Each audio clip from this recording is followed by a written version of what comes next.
Assalamualaikum warahmatullahi wabarakatuh. Selamat pagi anak-anak ibu semuanya.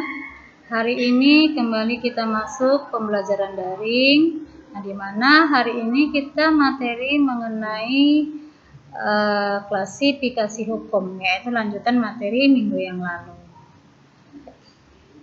Nah, sekarang bagian G, berdasarkan wujudnya. Nah, berdasarkan wujudnya, hukum itu terbagi kepada ada namanya hukum objektif, yaitu hukum yang mengatur hubungan antara dua orang atau lebih yang berlaku umum.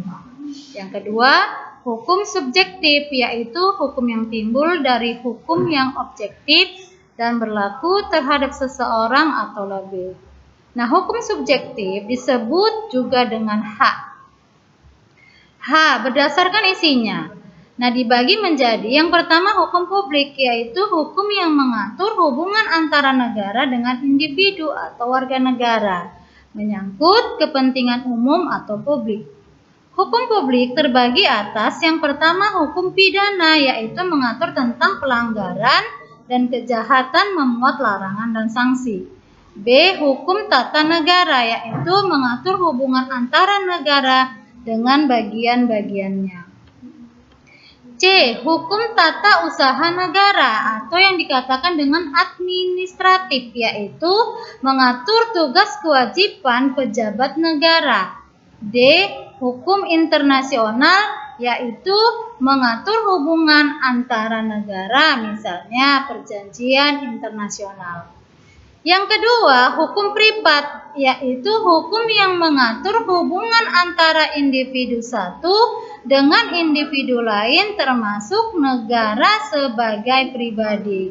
Nah, hukum privat ini terbagi atas A. Hukum perdata, yaitu hukum yang mengatur hubungan antara individu secara umum, misalnya hukum keluarga, hukum kekayaan, hukum warisan, dan lain-lain. B. Hukum perniagaan atau dagang, yaitu hukum yang mengatur hubungan antar individu dalam perdagangan. Oke, itu adalah tadi klasifikasi mengenai hukum. Nah, sekarang kita lanjutkan bagian yang ketiga, yaitu tujuan hukum. Sifat dan tujuan hukum ini universal di mana terdapat hal seperti ketertiban, ketentraman, kedamaian, kesejahteraan, dan kebahagiaan dalam tata kehidupan bermasyarakat. Jika hukum dapat ditegakkan, maka tiap perkara dapat diselesaikan melalui proses pengadilan berdasarkan ketentuan hukum yang berlaku.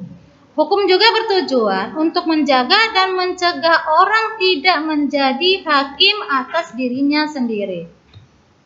Yang keempat, tata hukum Indonesia. Tata hukum merupakan hukum positif atau hukum yang berlaku di suatu negara pada saat sekarang. Nah, tata hukum bertujuan untuk mempertahankan, memelihara, melaksanakan tertib hukum bagi masyarakat suatu negara sehingga dapat dicapai ketertiban negara tersebut.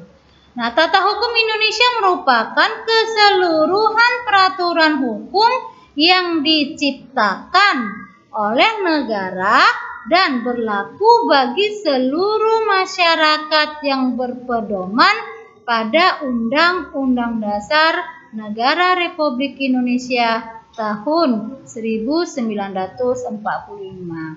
Nah, oke anak-anak, itu mengenai klasifikasi hukum, tujuan hukum, dan tata hukum di Indonesia.